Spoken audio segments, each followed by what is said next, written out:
يا صباح السعادة والجمال على عيون أحلى متابعين في الدنيا، عاملين ايه؟ يا رب دايما تكونوا بأفضل حال. بما ان يا بنات البلح الأحمر موجود كتير في السوق وكمان سعره رخيص، فهنستغل الفرصة دي وهنعمل أحلى مربى بيتي تحفة.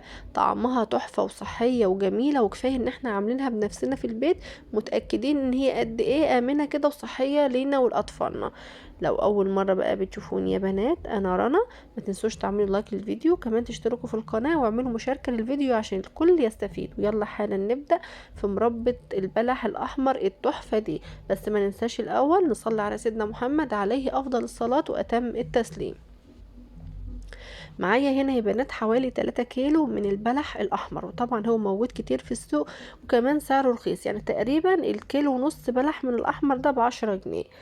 حاولوا نوع البلحة اللي انتوا تكونوا مستخدمينها يكون حجمها كبير. كل البلحة ما بتكون حجمها كبير كل ما بتكون اسهل معانا في التقشير، وكمان بتدينا كمية يعني ايه، ممكن يعني البلحية تحس كده ان هي فيها كتير يعني، لكن لو صغير برضو يمشي الحال. المهم النوع اللي انا مستخدماه ده اسمه بلح زغلول، لان البلح الاحمر طبعا انواع كتيرة. بدأت كده ان انا اجيب القشارة بتاعة البطاطس واشيل القشر اللي موجود على البلح، وبقطع القمع اللي فوق ويا بنات وبطلع النواة، وببدأ بالسكينة اقطعه قطع صغيرة زي ما انتوا شايفين. هعمل بقى الكمية كلها بنفس الطريقة دي وهقطعها، ونرجع تاني لبعض نشوف هنعمل في البلح ده ايه. بعد ما قطعت البلح يا بنات وقشرته كله وقطعته قطع صغيرة، جبت الحلة اللي انا هسويه فيها. الكيلو بلح يا بنات بنضيف له نص كيلو سكر. انا هنا مستخدمة 3 كيلو من البلح، هضيف لهم كيلو ونص من السكر، بما يعادل الكيلو بلح عليه نص كيلو من السكر. هديله تقليبة كده، والنص كيلو التاني هرشه على الوش، بحيث ان انا اتاكد ان البلحه اتغلفت كلها بالسكر. وهنسيبه لمدة يا نهار كامل يا اما ليل كامل. يعني انا مثلا كنت بصور الفيديو في الوقت ده كده بالليل، هسيب بقى المربى بالسكر واغطيها كده على رخامة المطبخ لتاني يوم الصبح. هتلاقوا المنظر ده، هتلاقوا ان كمية البلح قلت. طبعا هو نفس البلح، انا ما نقصتش منه ولا اي حاجه، وهتلاقيه نزل ميه كتير بقى غرقان في الميه، وهو ده المطلوب اثباته. هضيف لهم كمان كوبايتين من الميه، اللي هي الكوبايه اللي مج الشاي الكبير ده، وهرفع المربى على النار على نار عاليه.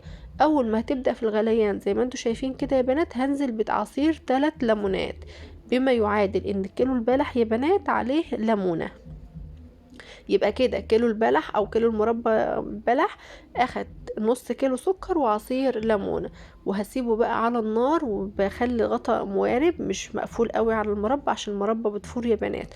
واول المربى ما بتبدا في الغليان بنقلها على اصغر عين بوتاجاز الموجوده عندك، اصغر عين موجوده حطيه عليها وهدي النار خالص. ودي اهم سر بقى في تسويه المربى الصحيحه، هتديكي نتيجه فوق الخيال. تغلي بقى على نار هادية، ونتابعها كل شوية كده نديها تقليبة. لقينا ان المية اتبخرت او ما عادش فيه سوائل، بنبدأ ان احنا نزودها كوباية بكوباية، زودي بكوباية بكوباية لحد ما تلاقي ان البلحة اتطرت وبقت مستوية خالص. في الوقت ده مش هنزود اي مية، وهنسيب بس المربى تلف. عايزين الشربات بتاعها او العسل بتاعها يبقى زي شربات الكنافة كده التقيل. بس تخلي بالك، عشان ممكن المية تتبخر والسكر يفضل يغلي، المربى تتحرق وانتي ما تاخديش بالك. فخدي بالك كويس قوي ان ما تسيبيش السكر لحد ما يتحرق، يا دوب بس قوام يتقل شوية ويبقى تمام كده. بتابعها زي ما قلت لكم، وبديها كل مدى كده تقليبه. نضيف لها بقى المكون السحري اللي هيخلي قوامها حلو وطعمها حكايه، اللي هو الجيلي يا بنات. ممكن تستخدمي جيلي مانجا او جيلي فراوله، انا بصراحه بحب اضيف لها جيلي مانجا لكن ما لقيتش، فجبت جيلي فراوله. لل3 كيلو مربى او ال3 كيلو بلح هضيف لها باكت واحد بس من الجيلي، سواء جيلي مانجا او جيلي فراوله.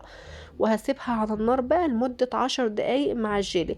انا مش بضيف الجيلي يا بنات غير بعد المربى ما بتستوي، بضيف لها باكت الجيلي وبعدين اسيبها 10 دقايق كده على النار هادية برضو. وبعد كده بنزلها من على النار وبسيبها لحد ما تبرد تماما. بضيف لها بقى اي مكسرات موجودة عندك، سوداني، جوز الهند او زبيب، اي مكسرات موجودة عندك ضيفيها بقى على المربى، بتديكي طعم تحفة. انا كنت ضايفة وكنت مصورة بس للأسف الحتة اللي انا كنت بضيف فيها المكسرات اتقطعت او اتمسحت. تخزين المربى دي ازاي بقى يا بنات؟ في برطمانات بلاستيك او اكياس بلاستيك من اللي هي بتاعه التلاجة، بتحط كميه كده وتحطها في الفريزر، تقعد عندك يمكن لمده سنه كمان. وكل ما تيجي تاخدي بقى تنزلي برطمان في التلاجة من تحت وتاخدي منه. واحلى مربى ممكن تعملوها يا بنات، طعمها تحفة وصحية. حاجة بصي يعني زي ما بيقولوا كده فاخر من الاخر. لو تلاحظوا اهو سمسم، وكنت ضايفه لها سمسم كمان يا بنات، سمسم وزبيب وجوز الهند والسوداني، المكسرات دي كلها تنفع. اتمنى بقى ان الفيديو بتاعي يكون عجبكم. ما تنسوش تعملوا لايك للفيديو، وكمان تشتركوا في القناة واعملوا مشاركة للفيديو يا بنات، عشان انتم تستفيدوا وانا كمان استفيد. وما تنسوش تعملوا لايك عشان هم 5 6 بس اللي بيعملوا لي لايك، جزاهم الله كل الخير والسعادة. شايفين يا بنات المربى عاملة ازاي ولونها تحفة. اتمنى الفيديو يكون عجبكم، هسيبكم في رعاية الله.